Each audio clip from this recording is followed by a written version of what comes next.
Voltamos com a notícia de frente. Antes da matéria, deixa eu colocar aqui uma participação, porque nossa telespectadora Elza está mandando tantas mensagens. Vamos ajudá-la, então.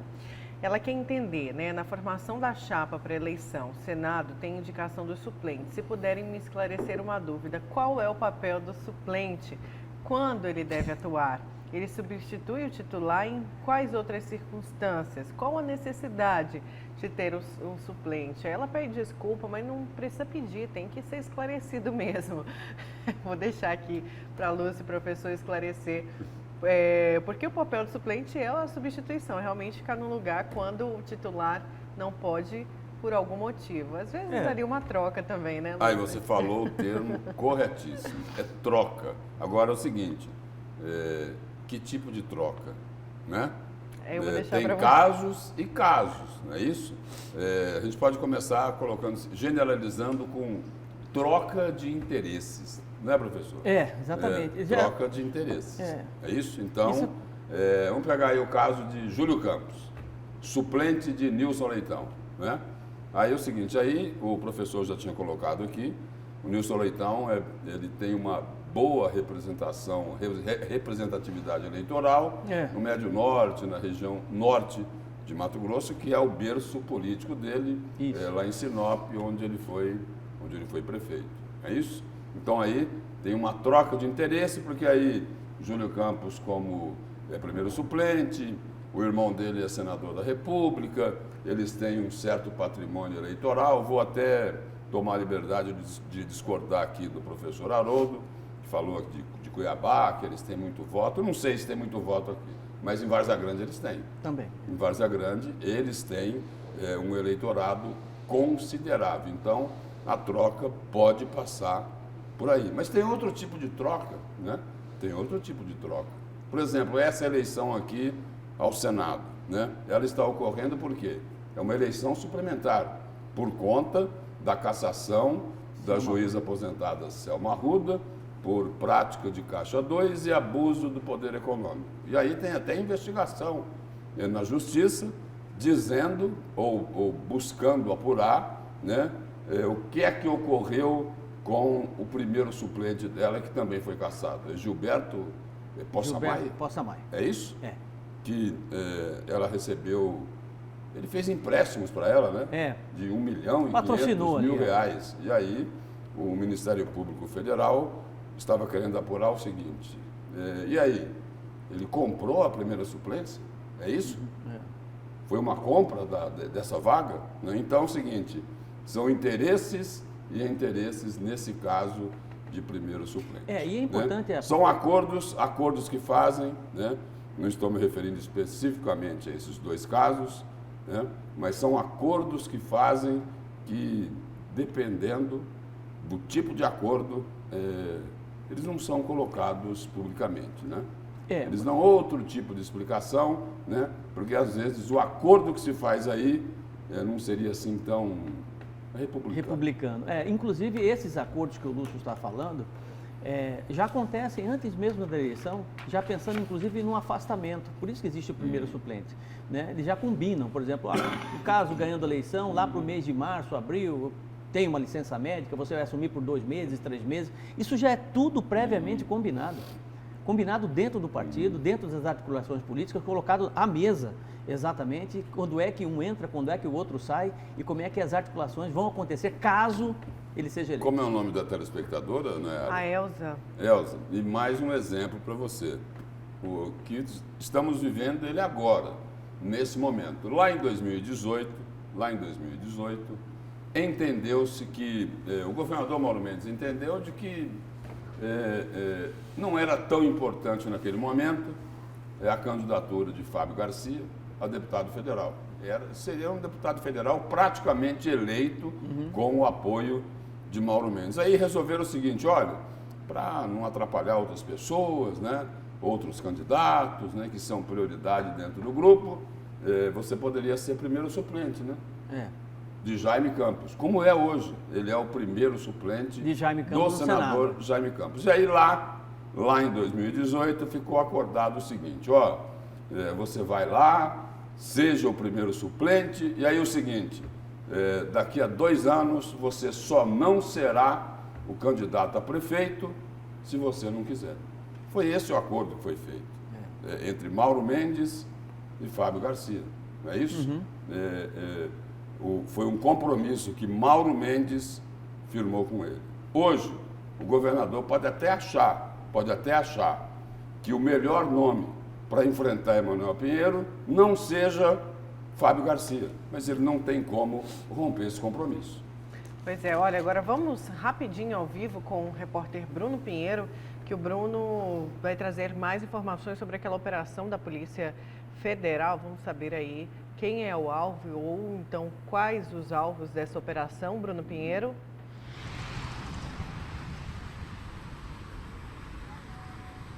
Exatamente, Nayara, nós já temos algumas informações. Operação Tokens, essa é o nome da operação, mais um desdobramento.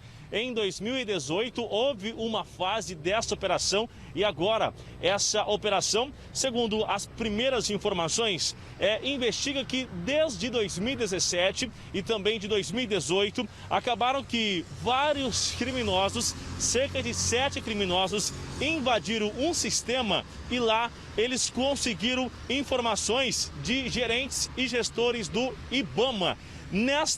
Nesse acesso, nessa invasão, eles conseguiram várias vantagens na União e assim movimentando mais de 150 milhões de reais durante todo esse tempo.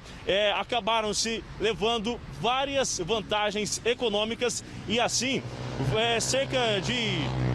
durante essas vantagens econômicas, conseguiram chegar até o nome de 54 pessoas e várias vantagens com empresários e pessoas físicas no ramo da exploração florestal e também agropecuária com áreas embargadas. Esta operação está ainda em andamento, ela foi deflagrada agora pela manhã, então, e tem assim identificado cerca de 7 pessoas.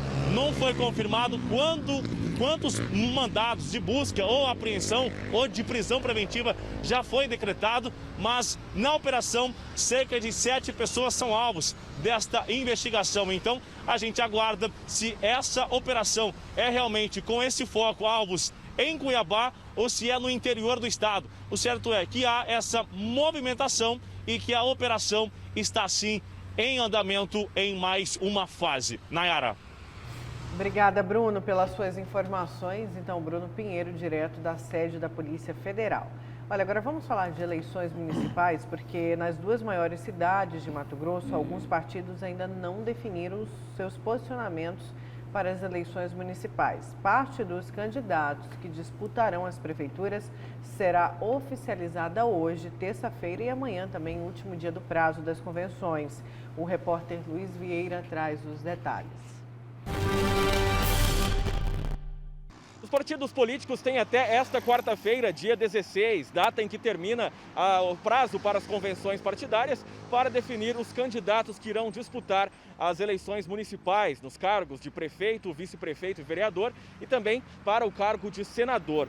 Alguns analistas políticos acreditam que possam aparecer candidaturas surpresas até o término das convenções. Isso acontece porque sempre neste período há partidos que discordam sobre o fechamento de chapa e acabam optando por uma candidatura própria. Em relação à candidatura ao Senado, existem legendas que ainda não definiram as alianças, como o caso do Democratas, que segue dividido. E o MDB, que estava no arco de aliança do vice-governador Otaviano Pivetta, que retirou a candidatura. Também nesta terça-feira, o PSDB deverá oficializar a candidatura do ex-deputado Nilson Leitão, do PSDB. O evento será realizado em Sinop, às 5 horas da tarde, e também nesta terça-feira o Podemos deve realizar a convenção às 5 horas da tarde aqui em Cuiabá, no Hotel Fazenda Mato Grosso, onde poderá ser oficializada a candidatura do deputado federal José Medeiros para a eleição suplementar. O PSD realiza convenção também nesta terça-feira às 3 horas da tarde e deve lançar Carlos Fávaro à eleição. A convenção irá acontecer no Hotel Del Monte. Já na quarta-feira, dia 16, o DC deve oficializar a candidatura do deputado estadual Eliseu Nascimento ao Senado. A convenção irá acontecer às 7h30 da noite no Hotel Fazenda Mato Grosso. Nas últimas semanas, 3 partidos oficializaram candidatura à eleição municipal. Coronel Fernanda, do Patriota, Euclides Ribeiro, do Avante e Feliciano Azuaga, do Novo. E falando em eleições municipais, aqui em Cuiabá, o fechamento das construções de alianças irão ocorrer próximo do período final das convenções. Algumas alianças foram definidas no último final de semana. O vereador Felipe Velaton, do Cidadania, recuou do projeto de candidatura e anunciou o apoio ao colega de parlamento Abílio Júnior, do Podemos, que a vaga de vice-prefeito ficará, então, aí para o Felipe Velaton. Outro que também recuou de seu projeto de candidatura é o maestro Fabrício Carvalho, que agora está como candidato a vice na chapa de Gisela Simona do PROS. Além disso, 11 partidos compõem o arco de aliança do prefeito Emanuel Pinheiro e aguardam a decisão dele sobre a tentativa de reeleição.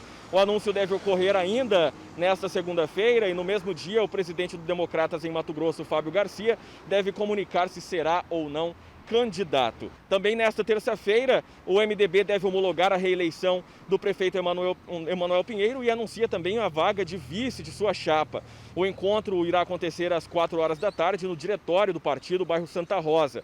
E para finalizar, o PSDB irá realizar no dia 16, quarta-feira, às 2h da tarde, na Câmara de Cuiabá, a convenção. O partido ainda não definiu se irá lançar aí algum candidato ou se deve permanecer no arco de aliança de Emanuel Pinheiro. Na quarta-feira, o Patriota deve oficializar também o Roberto França como candidato a prefeito de Cuiabá. O horário e local da convenção não foram informados. O PRTB lançou o nome do professor e empresário Luiz Antônio de Carvalho e o Partido Novo oficializou o nome do empresário Paulo Henrique Grando à eleição municipal. Essas, então, as composições formadas até este momento, as alianças, mas ainda muito a acontecer até o término das convenções para as eleições, tanto municipais, para prefeito, vice-prefeito e vereador, quanto para senador, que devem acontecer neste ano. Com imagens de Marcos Xavier, apoio técnico de Elton Júnior, Luiz Vieira, para a Notícia de Frente. Obrigada, Luiz. Só uma correção. O Luiz falou que eu acho que a convenção do Patriota, ele falou quarta-feira, mas é hoje, às 19h, né, 7h da noite. E aí vamos então para o destaque do Haroldo, porque ele vai falar justamente disso, dessas composições, desses possíveis nomes e também as alianças, né? O prefeito e vice-prefeitos candidatos. Olha, ontem tomou conta das redes sociais, tomou conta dos grupos de WhatsApp, essa especulação toda com relação à possível candidatura do atual prefeito Emanuel Pinheiro, novamente a reeleição a prefeito de Cuiabá, né? E saía candidato, vai sair, não vai sair, acabou confirmando, de certa forma, vai bater o martelo agora, hoje à tarde, a partir das 16h, o partido, o MDB, lançando o Emanuel Pinheiro como candidato a prefeito, a reeleição, tendo provavelmente Estopa, Marcelo Sandrin como vice, é uma discussão que está sendo feita no partido. Mas eu quero ir um pouquinho mais a fundo nesse processo todo, né? Que eu acho que é muito mais importante do que necessariamente nós flutuarmos sobre essa movimentação política entre os partidos. O problema é muito maior. Eu acho que está muito solto tudo isso, né? E a gente não pode ser, sobretudo, conivente com isso. A gente, população, é impotente frente a uma situação como essa, mas a justiça do Estado do Mato Grosso, né? Eu acho que ela precisa agir. Ela não pode ser conivente. No caso específico do Emanuel Pinheiro, independente da gestão que ele fez, que é uma gestão razoável, muitas realizações foram feitas, isso é fato, né? É muito importante que a justiça tome uma posição. Emanuel Pinheiro ele não precisa ser enfrentado, ele precisa ser julgado. Vou repetir. Ele não deve ser enfrentado. Existe uma preocupação muito grande. Quem é que vai enfrentar Emanuel Pinheiro? Será que vai ser Roberto França? Será que vai ser Abílio tendo vice Felipe Velaton? Será que vai ser a Gisela Simona? Gente, pelo amor de Deus. Aqui eu estou falando diretamente com a Justiça do Estado do Mato Grosso. Não é possível que alguém, né, ou lhe pergunta, alguém que é réu na Justiça pode sair candidato a prefeito de Cuiabá? Caso ele seja eleito, ele toma posse sendo réu, tendo 5 processos? Quer dizer, Emanuel Pinheiro não precisa de alguém para ser enfrentado ou para enfrentar. Emanuel Pinheiro precisa ser julgado. porque ele mesmo se diz inocente. A celeridade da justiça tem que ser a mais rápida possível, a mais célere possível, para que dê uma resposta à sociedade. Eu acho que já demorou muito, mas foi em tempo, pelo menos, até mesmo antes da convenção, de nós termos aí a possibilidade de Emanuel Pinheiro como candidato. Não sou contra a pré-candidatura dele, eu sou contra a pré-candidatura de alguém que possa ter cometido corrupção. Ele se diz inocente, mas não prova. A justiça não fala absolutamente nada, não se sabe por quê. O Ministério Público Federal, existe um rito processual, mas que rito processual é esse? Que demora 3, 4, 5, 10, 20 anos para poder dizer, e o sujeito pode ser prefeito, pode ser governador, pode ser presidente da República, pode ser o que for, tendo máculas éticas, máculas morais, quer dizer, vai enterrar a ética definitivamente nesse país? Né? Que tipo de virtude é isso? Qual é a virtude das virtudes? É a ética, é a política, elas caminham juntas. Como é que eu posso admirar um candidato a prefeito que possa vir a ser prefeito, possa ser Roberto França, pode ser qualquer um deles, nada contra Emanuel Pinheiro, mas é um exemplo aqui nesse caso específico do meu comentário, porque tem 5 processos e a justiça é lenta. E estão falando de conversão, fazendo articulações políticas, né? Mobilizando e outra, não só a conivência por parte da justiça, porque libera um candidato que tem 5 processos para ser candidato a prefeito de Cuiabá, mas o próprio partido, tendo ele como candidato à reeleição, angariando 12 outros partidos, e com esses 12 outros partidos, 300 candidatos a vereador, e com esses 300 candidatos a vereador, mais uma legião de boa parte da população que vai votar exatamente em alguém que não tem a chancela ética, que não tem a chancela moral para ser um bom gestor. Então, o problema é muito maior do que essa leitura superficial de candidatura política aqui no estado do Mato Grosso, aqui principalmente em Cuiabá. É muito importante que a justiça, em tempo, tome uma providência. Vai afastar? Não vai afastar? É inocente? Não é inocente? Porque agora, na medida que ele se tornou réu na justiça, o prefeito Emanuel Pinheiro, ele mesmo disse, né, imediatamente disse o seguinte: não, isso foi ótimo, foi muito bom, porque vai provar e vai dar celeridade a esse processo, vai provar que eu sou inocente. E aí? Vai seguir isso até a convenção, que é hoje à tarde? Será candidato a prefeito de Cuiabá? Como é que fica a população? Vai votar em alguém que tem possíveis máculas? Tem outra pergunta também que eu vou deixar aí para você. E o debate? Vai ter esse debate? E o debate? Político? Quer dizer, você está entendendo? Esse país aqui é uma bagunça. É uma bagunça, Nayara. Eu vou te falar. Tivemos há pouco aqui uma senadora que foi candidata ao Senado, ganhou a eleição com com uma votação expressiva, tomou posse, foi diplomada, está entendendo? Depois foi cassada. Nós tivemos aqui o candidato ao Senado, que ganhou o Senado, depois, lá na frente, viram, depois de não sei quantos anos, viram que tinha erro na ata, que houve um problema na ata, não é isso? Né? E ele ficou 4 anos aí como senador, ganhando salário, ganhando verba indenizatória, ganhando tudo, tá entendendo? E depois resolveram que vai ficar por isso. Então isso é uma bagunça. Isso é uma bagunça. Ou a justiça eleitoral toma pé da coisa e faz um filtro nesse processo todo, policiando os partidos, para que os partidos possam ofertar pessoas que são honestas, são íntegras à sociedade, ou é uma bagunça e vai continuar essa bagunça para sempre. E aí, simples assim. E aí é o seguinte, é bom lembrar 2 aspectos. O primeiro é o seguinte, que o prefeito de Cuiabá vai administrar um orçamento de mais de 3 bilhões de reais. É preciso também lembrar que nessa campanha nós teremos 3 grandes temas em debate: VLT, o empacado VLT, a saúde, né, e a honestidade. A honestidade, para mim, será o tema mais importante desta campanha a prefeito de Cuiabá. O tema mais importante que vai discutir o seguinte: quem é que reúne a credencial suficiente para administrar 3 bilhões de reais e cuidando do dinheiro público, para que o dinheiro público seja utilizado em benefício da população. Não é para fazer licitação superfaturada, fazer compras suspeitas, não é isso não. É fazer com que esses recursos se transformem em benefícios para a população, na educação, na saúde, no bem-estar social. Eu disse aqui outro dia o seguinte, olha, a gente sempre ouviu falar que rouba, mas faz. E aí tem outro ditado também, melhor que esse, né? Quem não rouba, faz bem mais. Exatamente. Isso mesmo. Essa é a diferença. Tem que tirar isso da cabeça da população. Essa é a diferença. Essa é a diferença básica, fundamental. Existem alguns O que pilares. eu coloquei aqui foi um conceito geral. Um conceito geral. Isso. Eu não estou me referindo a candidato A, B ou C. Agora, uma coisa nós podemos esperar dessa eleição aqui em Cuiabá. O nível vai ao subsolo, ao fundo do poço. Porque é o seguinte, Emanuel Pinheiro está separando, né? Juntando, se ele for realmente candidato à reeleição, ele está separando o que Mauro Mendes está dizendo para ele. Falou ontem aí, né?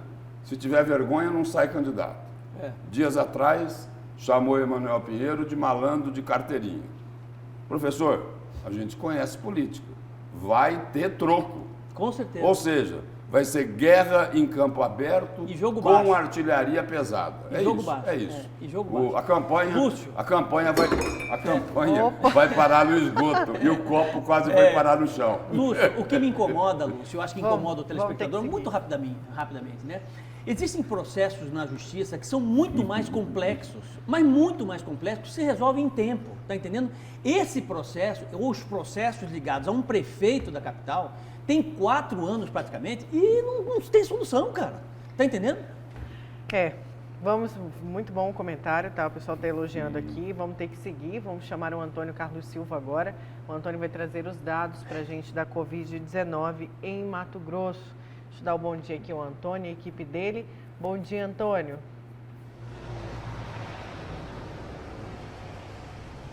Bom dia, Nayara, Lúcio, Haroldo e a você que acompanha a notícia de frente. Vamos aos dados oficiais da Covid a partir da divulgação do governo de Mato Grosso e da Prefeitura de Cuiabá. Desde o início da pandemia em março até ontem, 106.895 pessoas foram infectadas pelo novo coronavírus no estado. Destas, 21.341 na capital. Somente ontem foram confirmados em Mato Grosso mais 1.450 pessoas com Covid-19. Do total, daqueles 106 mil recuperados no estado, 87.760 pessoas. Recuperados em Cuiabá, 14.117. Em isolamento domiciliar, 15.168 pessoas no estado. Pacientes hospitalizados, 906, 495 em enfermaria, taxa de ocupação em enfermaria 32%, 411 internados em UTI, taxa de ocupação em UTI com pacientes de Covid 64%. Total de pessoas falecidas com a doença desde 3 de abril, desde aquele primeiro paciente lá em Lucas do Rio Verde. 3.157 vidas, sendo 859 falecidas em Cuiabá. Somente nas últimas 24 horas, mais 27 óbitos por Covid em Mato Grosso. A notícia boa dos últimos boletins: não tem mais nenhum dos 141 municípios naquela taxa de alto risco para a contaminação da Covid-19. Qual que é a situação de momento? 17 cidades com risco moderado de transmissão da doença, entre elas Cuiabá, Várzea Grande, Rondonópolis e Cáceres, as maiores cidades de Mato Grosso. E 124 municípios estão com risco baixo. O médico sanitarista Lúdio Cabral fez uma projeção no dia de ontem sobre a queda da Covid-19 no estado. Está em queda, mas em ritmo lento. Por quê? Porque por dia, na média móvel diária, são 1.000 infectados. E óbitos na média móvel diária, 25 mortes ainda. Se continuar nesse ritmo de queda lenta, Vamos voltar aos patamares da primeira semana do mês de junho, quando eram de 3 a 4 mortes por dia e de 150 infectados por dia, somente, segundo projeção do médico sanitarista, somente na primeira semana de dezembro, precisamente no dia 4 de dezembro. Para que isso ocorra antes, em outubro, em novembro, evitar aglomerações, manter a higienização das mãos e também continuar usando máscaras. Nayara, Lúcio e Haroldo, e a você que acompanha a Notícia de Frente, uma ótima terça-feira. Obrigada, viu, Antônio, pelas suas informações. Uma ótima terça. Vamos para o intervalo. Na volta tem mais a Notícia de Frente.